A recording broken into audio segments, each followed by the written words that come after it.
Assalamualaikum warahmatullahi wabarakatuh. Selamat datang di channel saya Tukang Servis Desa. Hari ini masuk Oppo A12 ya. Jadi di sini tombolnya sangat keras ya.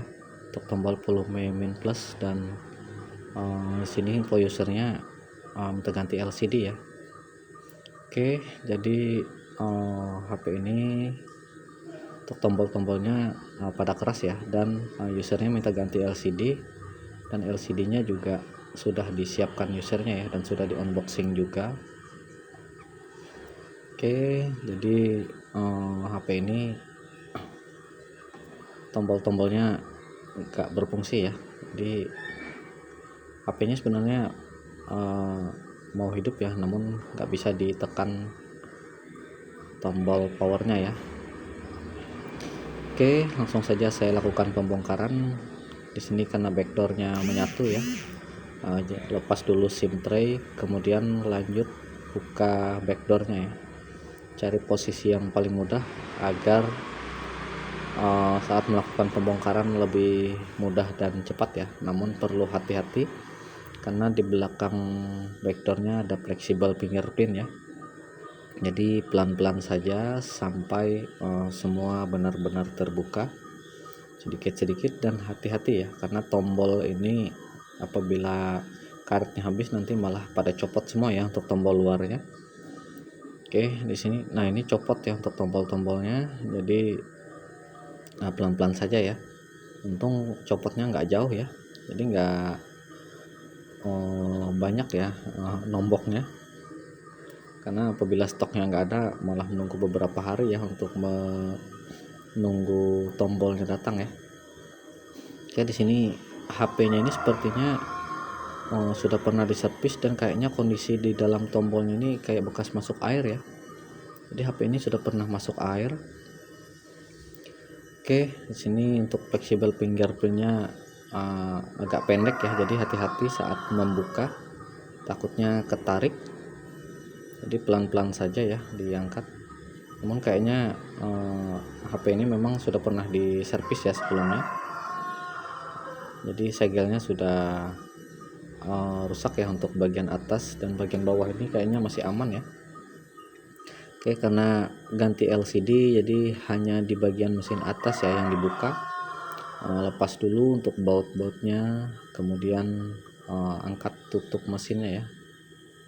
Jadi antara tutup mesin atas dan bawah itu terpisah ya, namun kadang itu ada yang menyatu juga. Jadi angkat untuk bagian atasnya saja. Di sini agak lumayan lama ya, dan harus sabar karena melepas baut-bautnya dulu ya. Oke, apabila sudah terlepas untuk baut-bautnya, angkat bagian tutup mesinnya ya. Ini sudah terlepas untuk tutup mesinnya, kemudian lepas soket fingerprintnya. Jadi kayaknya untuk soket fingerprint ini sebelumnya dilepas ya kayaknya ya. Ini kalau dilepas tadi lebih mudah ya sebenarnya, lebih cepat. Oke, di sini untuk HP-nya kayaknya memang sudah pernah dibongkar ya, entah apa yang dibongkar. Namun kayaknya ini HP kalau dilihat bekas-bekasnya ini kayak bekas masuk air ya. Oke, di sini saya akan lepas dulu untuk bagian baterai ya. Jangan lupa cabut dulu untuk soket baterainya, dan plastik beningnya ya dirapikan dulu, dibuka ya, agar pas pengangkatan lebih mudah. Oke, kemudian tarik plastik hijau yang di samping baterai ya, karena itu buat menariknya ya. Oke, ini dia untuk baterainya sudah terlepas ya, dan ini sepertinya baterainya memang kayak bekas dibuka juga ya. Kemudian karena ini ganti LCD, jadi kita akan buka di bagian fleksibel LCD-nya ya. Soket LCD-nya kita lepas juga. Namun sebelum melepasnya kita buka dulu ya untuk plastik bening yang di belakang baterai ya. Oke, sambil dibuka pelan-pelan, dirapikan ya. Sedikit-sedikit ya, ini lemnya cukup kuat ya untuk bagian plastik ini. Nah, ini sedikit-sedikit sudah mulai terbuka ya, jadi pelan-pelan saja. Oke, sambil ditarik ya pelan-pelan, dan ini alhamdulillah sudah terlepas. Jadi di sini tidak saya lepas semua ya, jadi untuk bagian plastik beningnya cukup di bagian fleksibelnya saja ya. Dan ini untuk tombolnya kayaknya agak ke dalam ya, pantas saja nggak berfungsi ya. Sama ya untuk kiri kanan bagian tombol fleksibelnya ya, nanti dikonfirmasi ke usernya untuk mengganti, dan kita akan angkat LCD-nya. Dan ini LCD-nya memang sudah pernah diganti juga ya, ini sudah lepas juga ya untuk LCD-nya, jadi lebih mudah untuk mengangkat. Dan kemudian lanjut kita lakukan pembersihan di bagian frame-nya ya. Dan di sini nampak sekali ya bekas-bekas kena air. Ini banyak korosi-korosi ya. Mudah-mudahan di bagian lainnya tidak ada masalah. Lanjut melakukan pembersihan di bagian sisi-sisi frame-nya. Dan di sini ada sesuatu bagian yang penting ya, seperti saringan filter yang ada di atas kamera itu saringannya sangat kecil ya, jadi jangan sampai hilang ya. Kalau masih ada, pastikan jangan sampai hilang, karena itu sangat berguna sekali ya untuk menghindari bagian kamera kemasukan debu atau kotoran-kotoran halus lainnya ya, yang bisa mengganggu kejernihan tangkapan kamera nanti ya. Dan sambil membersihkan bagian frame-nya, di sini untuk bekas korosinya sudah lumayan mengeras ya, jadi pelan-pelan saja. Ini di bagian samping-sampingnya terlihat ya, korosinya masuk air, ini masih nempel sekali ya. Oke, sambil dibersihkan, pastikan semuanya benar-benar bersih ya. Dan jangan lupa juga untuk tempat kerjanya dibersihkan juga, karena kebersihan adalah sebagian dari iman ya. Oke, lanjut membersihkan dan merapikan. Cek kembali apabila ada yang belum bersih, lanjut membersihkan. Nah, ini sambil saya cek untuk bagian tombol powernya, memang agak sedikit keras ya, jadi untuk tombol ini mungkin saya konfirmasi dulu ke usernya ya. Dan sebelum melakukan pemasangan LCD baru, di sini saya coba terlebih dahulu ya untuk mengetes LCD yang lama apakah bukan ya, untuk mengetes LCD yang baru ya, apakah normal apa enggak ya. Jadi sebelum melakukan pemasangan, namun karena ini LCD yang baru sudah di unboxing ya, sudah dilakukan dibongkar dulu tanpa dites, jadi kayaknya sudah tidak ada garansi lagi ya untuk pengembalian apabila misalkan LCD-nya bermasalah atau ada hal lain ya. Oke, jadi di sini untuk bagian tombol itu tidak berfungsi ya. Saya akan coba cas saja ya. Dan ini alhamdulillah sudah muncul tanda petir ya. Kita akan coba cek apakah baterainya ada. Dan ini baterainya ada ya, sekitar 73%. Jadi untuk menghidupkannya agak susah ya kayaknya menggunakan tombol fleksibel powernya.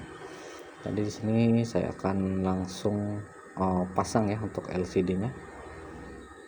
Jadi kadang bisa modal yakin ya, namun perlu hati-hati juga saat melakukan pemasangan, karena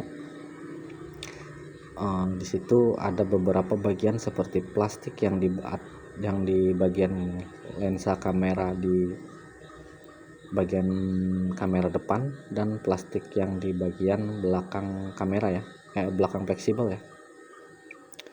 Jadi pastikan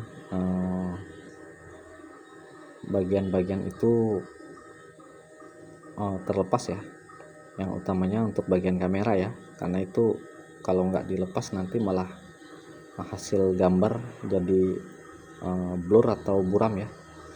Namun untuk pemasangan atau pelepasan plastik yang di belakang fleksibel LCD nya itu masing-masing ya, jadi bisa dipasang bisa juga dilepas ya. Oke, sebelum melakukan pemasangan di sini saya coba cek terlebih dahulu untuk bagian LCD yang baru, pastikan semuanya pas dan mantap ya. Jadi sebelum memberikan lem di sini saya lakukan pembersihan dahulu ya untuk bagian kamera depan agar tidak ada debu yang mengganggu ya di bagian lensa kameranya. Oke, pastikan cukup sampai benar-benar bersih ya. Apabila sudah dilakukan pembersihan, lanjut untuk memberikan lem ya pada premnya, dan kasih lem secukupnya. Dan untuk bagian LED sensor ini kasih secukupnya ya, jangan terlalu banyak juga. Untuk bagian saringan itu yang dekat kamera, karena takutnya lemnya menyebar nanti pas pemasangan LCD ya, jadi menutupi kamera. Jadi secukupnya saja, kemudian kasih lem merata di bagian tulangan framenya ya. Oke, sambil dicek apabila ada yang kosong, kemudian dipaskan kembali untuk pemberian lemnya, dan pastikan semua rata ya, tidak ada bagian-bagian yang kosong ya, agar pas pemasangan LCD nanti tidak ada cahaya yang keluar. Dan apabila sudah dilakukan pemberian lem, lanjut ke pemasangan LCD nya ya. Dan ini untuk pemasangan LCD ini sudah hampir selesai ya, jadi tinggal merapikan dan mengkonfirmasi ke usernya sambil menunggu lemnya benar-benar kering ya. Jadi lanjut pasang LCD dan pastikan semua sudah pas dan rata ya, agar tidak ada bagian-bagian yang terangkat ya di bagian LCD nya. Oke, lanjut merapikan, kemudian pasang kembali untuk bagian plastik bening dan bagian-bagian lainnya ya. Jadi untuk pemasangan LCD ini sendiri sudah hampir selesai, sambil mengkonfirmasi ke usernya bahwa HP-nya sudah selesai ya. Namun ini perlu dicek kembali bagian-bagian yang ada di mesinnya ya. Pastikan semua soket-soketnya terpasang dan tidak ada bagian-bagian yang tidak terpasang ya. Dan ini untuk tombolnya kayaknya nggak berfungsi ya, untuk tombol power. Jadi ini akan saya konfirmasi terlebih dahulu ya sebelum melakukan pemasangan tombol-tombolnya ya. Jadi biar usernya tahu ya penyebab HP-nya nggak bisa dihidupkan ya. Jadi mungkin saya konfirmasi dulu ke usernya. Terima kasih. Assalamualaikum warahmatullahi wabarakatuh.